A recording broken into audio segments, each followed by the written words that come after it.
Hello and welcome to another BWhack review. Today we are going to be taking a look at Ross Chastain's Kubota Kansas win from 2024. So always take a look at the box. Once again, you have the generic race winner box, Lionel Racing raced version, winner sticker, 2024 race winner, NASCAR Cup Series. Got a render of the car right there, Trackhouse, standard finish.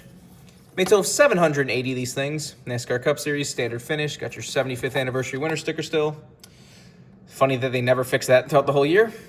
Lionel Racing got the same stuff on the back of the box, Cup Series. Register your car at Lionel Garage. And you, of course, have your copyright and such on the bottom of the box. Whoops. As I hit the entire light box of the box. Anyways, here is the car itself. This was Ross Chastain's only win last season. For whatever reason, he could just not win the Busch Beer cars.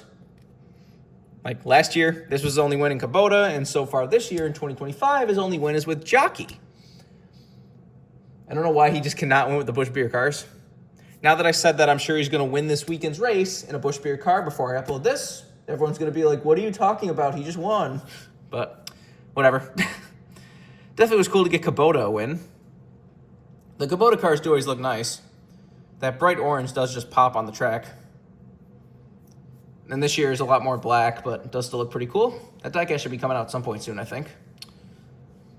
He also had a fancy, Kubota orange days. It was, more black with a little less orange. He ran it early in the season, and they just completely ignored even offering it for some reason, but... SVG is also racing a Kubota Xfinity car at Watkins Glen, so have to see how that looks. Well, we already know how it looks, but I mean, you see if the diecast meets MLQ. Because they did actually offer the clean diecast for some reason, instead of just waiting to see if he wins in it first. They did that with Quad Lock. They just waited to see if he won and then offered the clean one.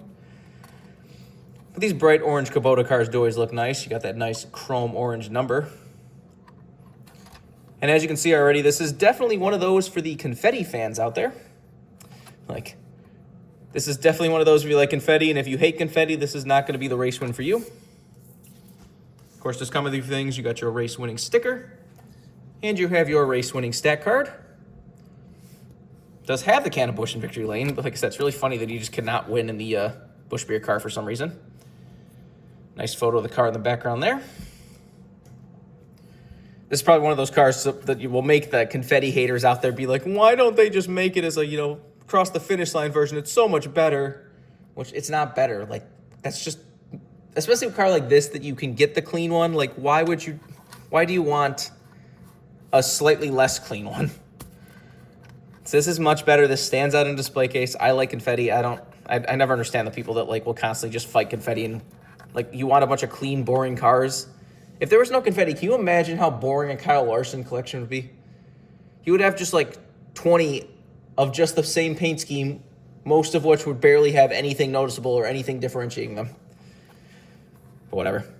Anyways, let's get down to sponsors. On the hood, it would say Kubota right there, but you can barely see it. As I've always said before, kudos to any sponsor that doesn't make them take off half the confetti so it looks really awkward. You definitely have my respect when you let that happen. Got Chevrolet Camaro Z01, number 1, and Trackhouse. Down the side, you got Kubota. You got Worldwide Express, Moose Fraternity, and Jockey back there. Got Busch Beer in front of the rear wheel. On the C post, you have Siemens and Wendy's. And on the B post, you have Chevrolet. Got Ross Chastain's name with the Melon Man right there and the one winner sticker. It's funny how it keeps going back and forth for 2024 cars. Some of them actually do have the winner sticker they put on Victory Lane, and the other ones don't seem to for whatever reason. This was a playoff race, but he was obviously not in the playoffs by this point. Or was he? Did he even make? No, he missed the playoffs completely last year, didn't he? This is a weird race in general because it was before it looked like Kyle Busch was going to win as a non-playoff driver, before he tried to pass Chase Briscoe on the outside of turn 2 and just lost his car and spun out. And then eventually Ross Chastain, another non-playoff driver, won the race. Anyways, on the back, you got Chevrolet Camaro Z01, got Kubota number 1 and Quaker State. Got Kubota on the deck lid and the roof. This is number 407. Got the same stuff down the other side as usual. Let's take a look under the hood. Got a Chevy bow tie under there. There's the engine detail if you want to see that. Obviously no deck lid. The roof flaps, of course, do open. And there's the inner side of the car if you want to see that. Now let's get down to the damage and such. There's a little bit of damage on this car. As I said before, the main highlight of this car is the insane amount of confetti that's all over this thing from top to bottom. So you got a little bit of a mark on the right front tire there, or on the fender, around the tire. The tire's pretty clean, but got the chrome number, more confetti. You see the right rear, he definitely did scrape the wall at some point with the right rear during the race. Got a few little marks on the tire. See, there's even confetti under the spoiler back here. Confetti in the spoiler, on top of the spoiler, everywhere. Like this whole car is just coated with confetti. Left rear, a few little marks and stuff, but really pretty clean. So this isn't a very damaged race version. This is a race version you get for confetti only. Not if you're one of those that only buys the super damaged race versions. But it's definitely a cool win. It was crazy to think this is Ross Chastain's single only win last season. I mean, like I said, right now he only has one single win, but hopefully he wins a couple more. And please just win in a Busch Beer car already. He's got so many cool Busch Beer cars, and they usually just end up wrecked. Like the Lime car from Indianapolis. That was a beautiful car. Immediately wrecked on like lap 6.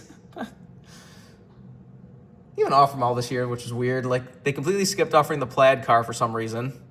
His fishing car got canceled fully. How does a special Busch Beer car fully DNP? That is just insane that no one saved that at all. So they didn't even offer his Plaid car, same as last year, with just like a side skirt. That one was weird too, because it was literally on one of the like, during like the tariff thing when there was like the huge pause from Lionel. One of those coming soon posts was the Plaid car, and then when they came back, they offered everything else, but just completely forgot the Plaid car. So not really sure what happened there. He had the All-Star, the special paint scheme that was like a fan vote car that was just a mess. It was stupidly funny. Like it was like down the side was like white and blue, and then the top was like the hunting neon orange, and it looked hilarious, but they just completely ignored offering that too. So, said we're down 3 Ross Chastain cars, Busch Beer cars for 2025 already.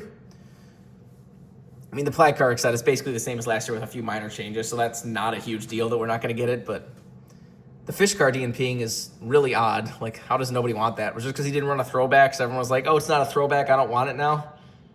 Because that's kind of stupid, too, because it was still a nice paint scheme, even if they, for whatever reason, after doing all these cool can throwbacks, they just said, screw it, this year, here's our current fishing can. But, I don't know. Anyways, that's enough rambling. If you want this card as a brand new release, you can get it right now. With popular as Ross Chastain is, and this is, you know, a unique race to win, I would not be surprised if this disappears a little bit. Remember, for Diecast needs, you can go to circlebdiecast.com, and if you use the code BWhack, you can get $5 off shipping on any order over $30. So go check that out if you want anything. But I think it's pretty much all there is to say. This has been a review of Ross Chastain's Kubota, Kansas win from 2024. Hope you enjoyed, and thanks for watching.